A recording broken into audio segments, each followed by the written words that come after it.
like my main message, if you are confused and you don't know what you should post about it, you just should start posting, which means I was in a station where I post random content until I figure out, okay, I post a lot of content, then I realize what's not working, what is working, and I can position myself as a content expert. Why? Because I use the volume. Sometimes quantity can bring us quality in a way because you need to test a lot of formats, messages, and everything.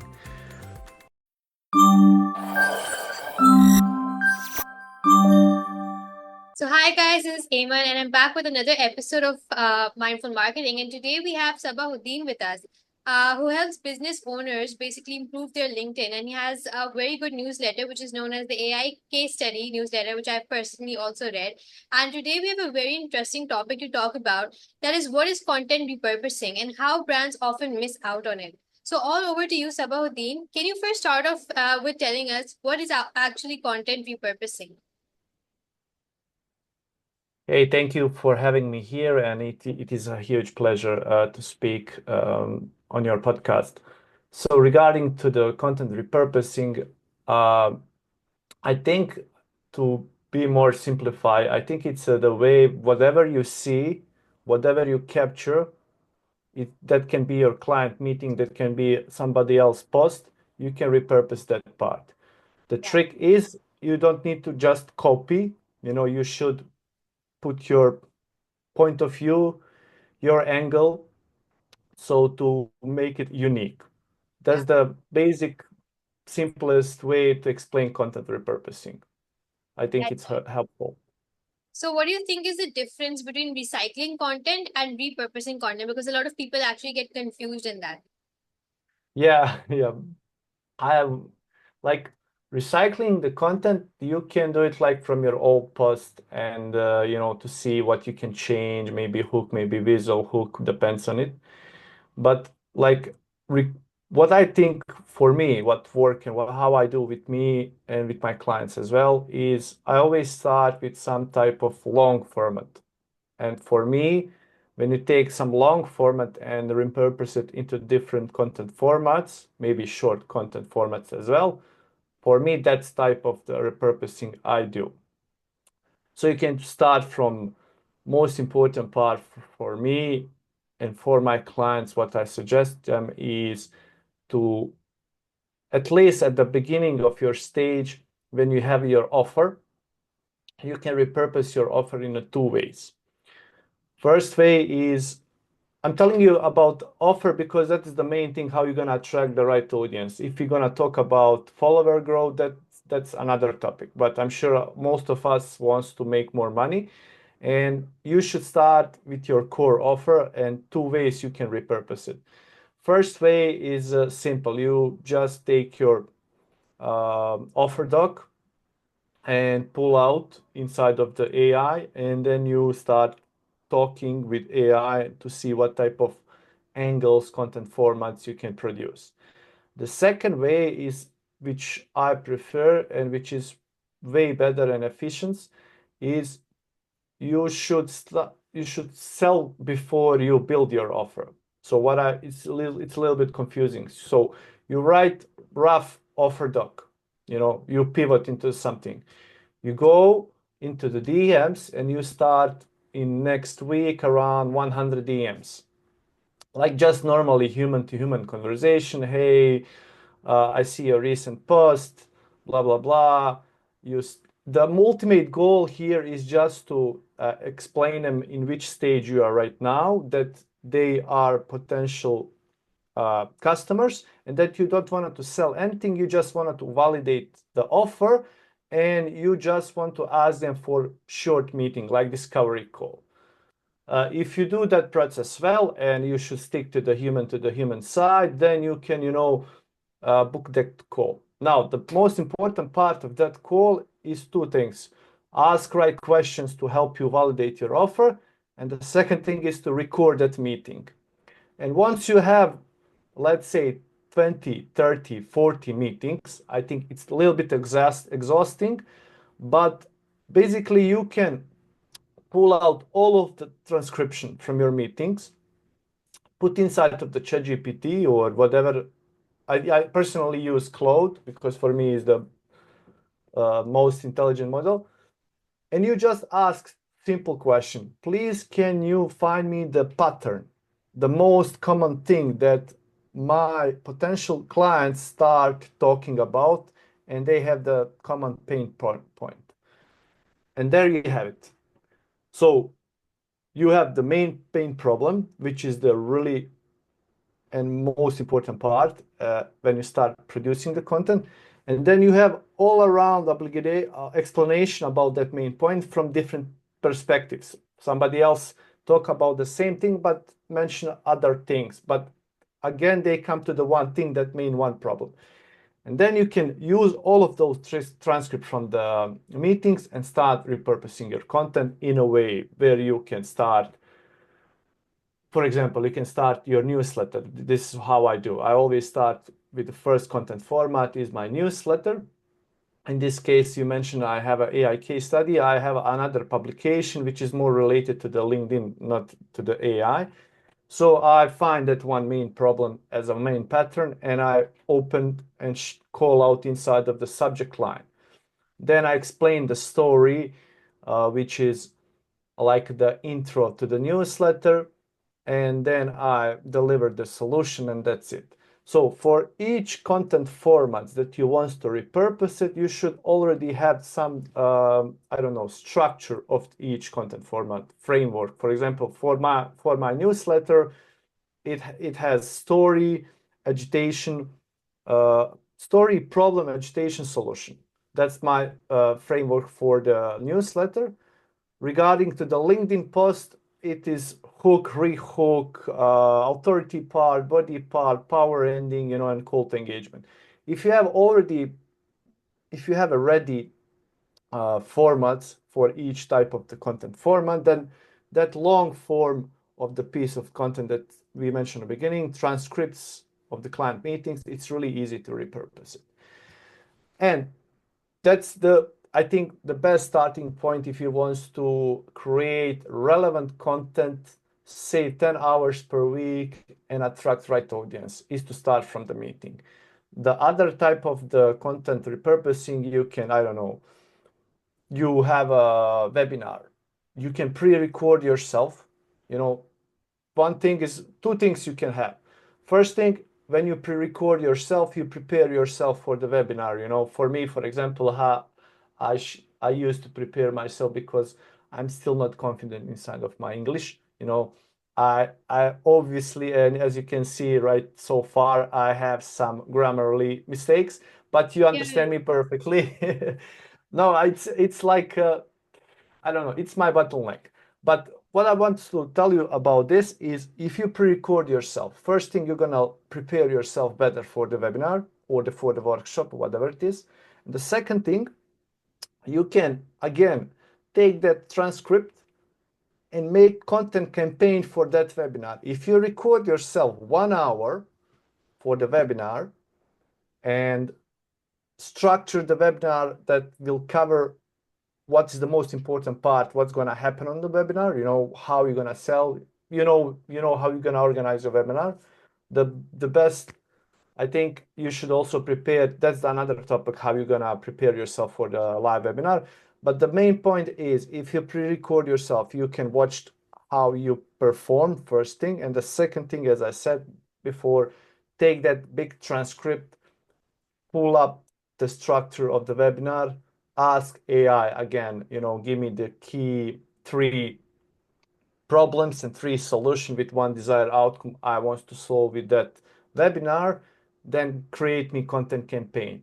Then you move that content campaign into another, I don't know, cloud project. That's the way I do. I move, if I have the structure of the content campaign, for example, let's talk about webinar.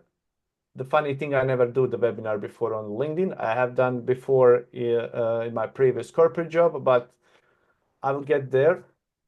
So if you have a structure of the webinar and you have a key topics and you have key problems, then you can structure that webinar and then move into another project, cloud project or the GPT, where it's related to the hooks only for the hooks. You, for example, you have database of, I don't know, 200, 300 hooks.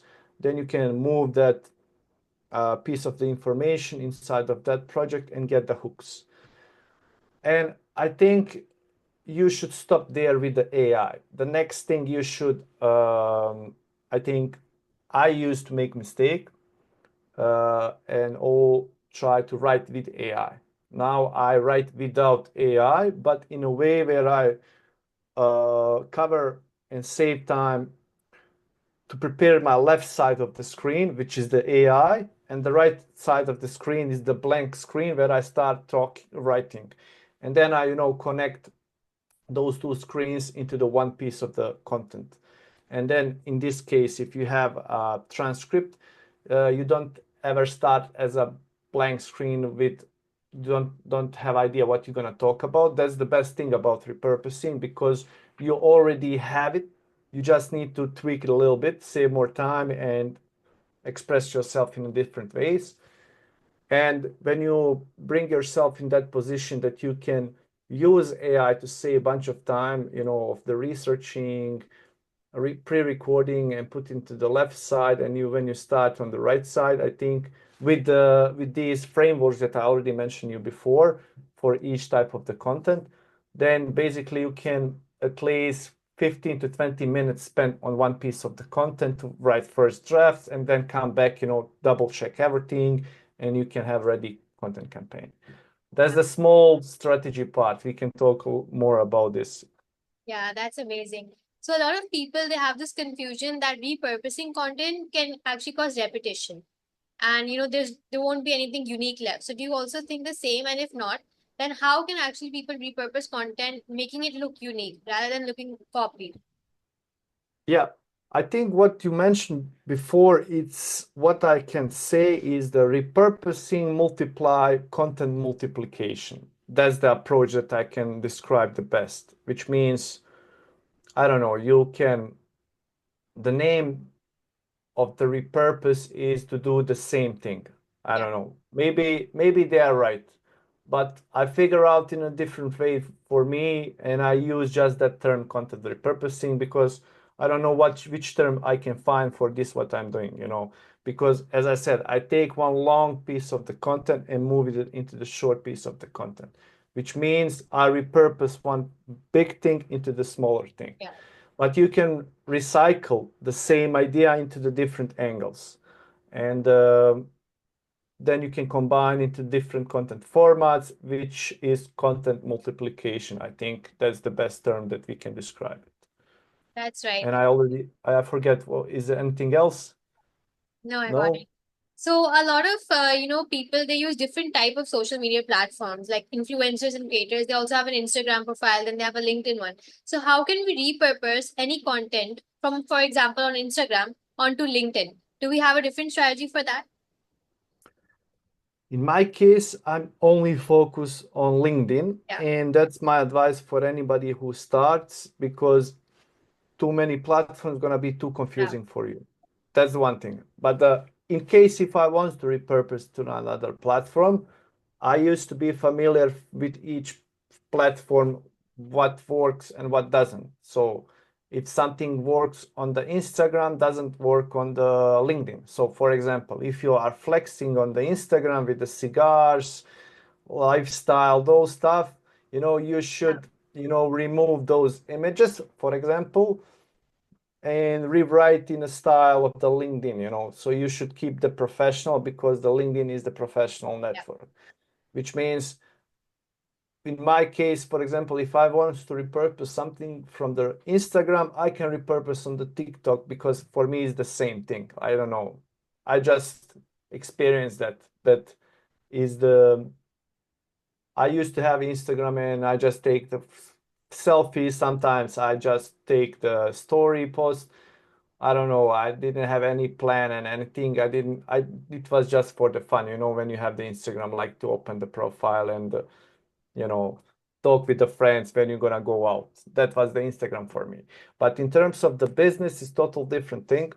And I think if you are business owner and if you have the LinkedIn, you can easily repurpose it onto the Instagram or the TikTok just with a small effect of entertainment because those platforms prefer more entertaining part, but you can still use the same idea described in a different way. So for example, if you write on the the LinkedIn post in the text form, then you can just take that LinkedIn post and think about how you can make this as a short, funny video, which that have starting point, middle point, and the end to add that cinematic part and to be more interesting for the Instagram feed.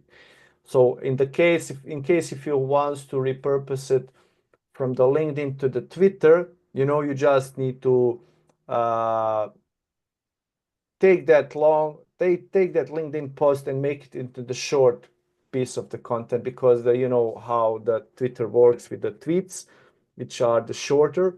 Yeah. And but in generally, if you want to be active on all of the platforms, let's sum up this. If you're gonna start with the YouTube, LinkedIn, Instagram, TikTok, whatever you want, let's keep on these four. I should always start with the YouTube as a first piece of the content that I'm gonna create because that's gonna be the longest content format where I'm gonna explain one specific topic into the depth, into the deep dive. Sorry, and then you're gonna repurpose it into Yeah. the different content multiplication that you can go on the LinkedIn, Instagram, Twitter, TikTok. So you can, for example, for the TikTok, Instagram, and LinkedIn, you can just use the Opus Clip or Submagic tools where you can cut it out those shorts, that long form video into the shorts and publish on those platforms.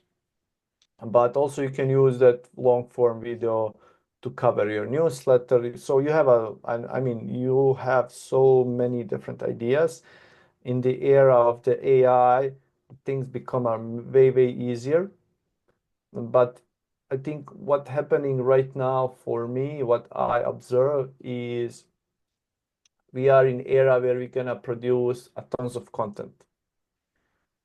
But you learn by consuming also a tons of content. As Yeah. a creator, you have two sides. The the most fundamental thing what will separate you from the good content, quality content creator to the average one is your taste. If you have the eye that something work and you see it perform, doesn't need to perform in terms of the impressions, but you just, that person call out all of your fears of missing out in one post. I think that type of the taste, you should analyze that type of the content and think about how you can retweak it for your offer you're offering. Yeah. Yeah. So, like a lot of people, they have this confusion about what content to actually repurpose. If you're only looking at LinkedIn, for example, and as a creator, if two or three of my posts, they're all performing well. So, how do I know which type of carousel or which type of post should I actually repurpose and which one is actually worth repurposing? Uh, I think you should first start with your comments. What I learned from the Yasmin Alic is he preached that you can after that repurpose whatever you want, but Yeah. to pre-validate your content idea, you should start commenting about that particular topic. Then, for example, you find one creator who writes something similar to that topic you already prepared, then you go comment, leave really deep dive comment about that particular topic. And if you get likes, which means you pre-validate that idea. That's the one tip. So you take that comment and then you can make the carousel, you can make whatever you want.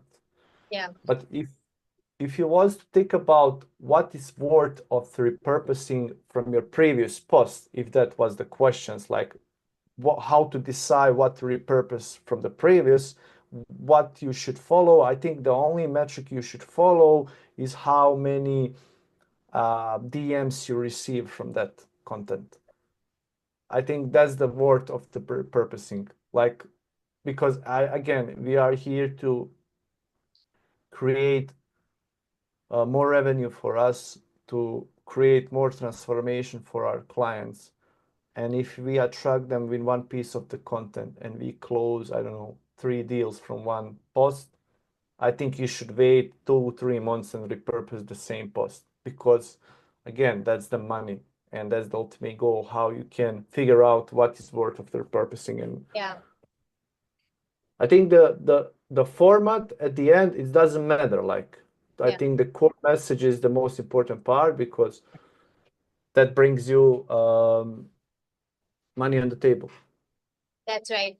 So you talked about AI a lot, like using Claude, using GPT. So there is this online, debate that is going on that how much should you use AI when it comes to personal branding on LinkedIn? So what's your take on this? Where should we use AI and where should we stop using AI when it comes to LinkedIn, especially? Uh, I can think about and talk about from two perspectives. One perspective is from my expertise as a content marketer, so where to use in the content marketing AI, and from another perspective, where to use AI in general. So I can start first of all with my expertise. The first thing regarding to the content, uh, in terms how we're gonna use the AI, you hear before that right now I start right without AI. So my ultimate goal right now with AI regarding to the content marketing is to save more time in a way where I can, for example, create simple automation that can track what happening in my industry with few keywords. Then I can store all those information, for example, into the Notion file with specific structure of the information what I want to receive, and I can make that automation to be started out every week at Monday. It can sum up everything. So I can always be prepared, to talk about what's happening and what is in trending regarding my industry. That's one really great use case where the AI is helpful. Where AI become, I don't know, to find best word to describe, but you see that all of us, we start using AI to write. Yeah. And you realize, I'm sure you catch yourself as well, that situation where you read your post and you already think that somebody else read the same post. And I think the moment where AI should stop is the moment where you start writing your own thoughts. Okay, you can use the AI and create a really great workflow to give you all the possible information for one specific topic. But if you want to learn how to sell, um, how to be successful in a life, how to have a public speaking skill, whatever it is, everything starts from the writing. And the writing is your ultimate skill, which was my mistake when I start. I used to AI, to create a lot of content, and I edited, let's say 10, 20%, and from the moment when I shift that perspective in a way where I start writing from the scratch by consuming what AI give me, I start improving myself in each aspect, which means I now, because I write about content repurposing, it's much easier for me to come to this podcast without any preparation and talk about this topic, because I write a lot about. Yeah. If I write the more I write, the more I'm confident in the sales call, where I need to convince in specific moment of the conversation the client why she or him, they need to work with me. And because of the writing, because I write the same stuff in the different ways, I can sell the same stuff in the different ways. Yeah. I think that's the moment where AI should stop. Regarding AI in general, what's happening and where AI should be used is, I think right now these AI agents, is the buzzword for, Yeah. to be honest with you. But I think right now that the GPTs are becoming something like the prompt libraries when was starting way back in 2023. If you can remember, all of us start sharing tons of thousands of prompt libraries, prompt for this, act Yeah. like this, blah blah blah. And yeah, it was okay because people start learning about AI, in a way how to prompt it.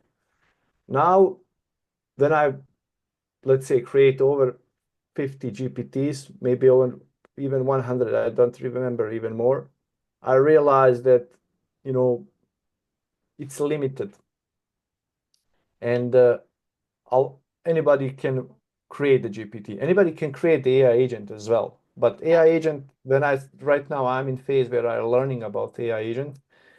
You really need to know, what you need to automatize with AI agent, which means you need to have the full scenario, of your, let's say, most boring day.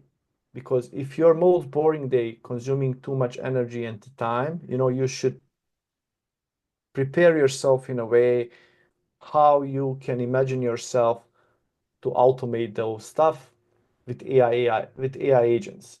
So you need to draw the mind map, what type of task you should automate and how. Then then you need to go on the YouTube, find relevant information, join some paid communities to learn about AI agents. Then you can start creating your first AI workflows.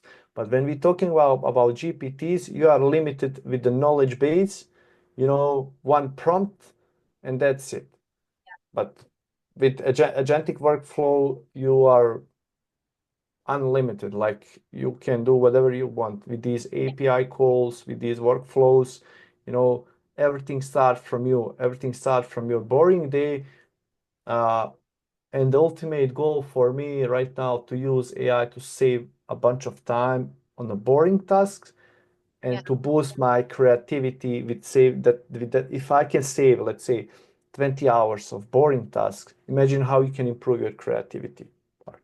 I think that's the, Yeah. for me, ultimate goal of the AI is to save tons of time, which is really boring, and to free up your time to live, spend more time with your family, spend more time with your clients, spend more time with yourself, to exploring your boundaries of the creativity, where you can, try to create something new in the era of the AI. That's amazing. That's a lot of information about AI. So this brings us at the end of the podcast. So Sabahudin, it was really wonderful talking to you. Do you want to give a message to all the new creators out there when it comes to content creation, especially? Yeah, I don't know. Like, my main message, if you are confused and you don't know what you should post about it, you just should start posting, which means I was in a station where I post random content until I figure out, you know, okay, I post a lot of content, then I realize what's not working, what is working, and I can position myself as a Yeah. content expert. Why? Because I use the volume. Sometimes quantity can bring us quality in a way, because you need to test a lot of formats, messages, and everything. A second thing, if you have your offer, then you can use my tip from the beginning of the conversation, which means you go on DMs, start DM a lot, because from the DMs you will get a lot of great content ideas that you can start producing. At the end of the day, that you can start selling your offer through the content, because the content is just opening your doors to the clients. Your sales skill, your soft skills, your clarity in your offer, some things that close the client, and you should learn that by doing more. So take the action today.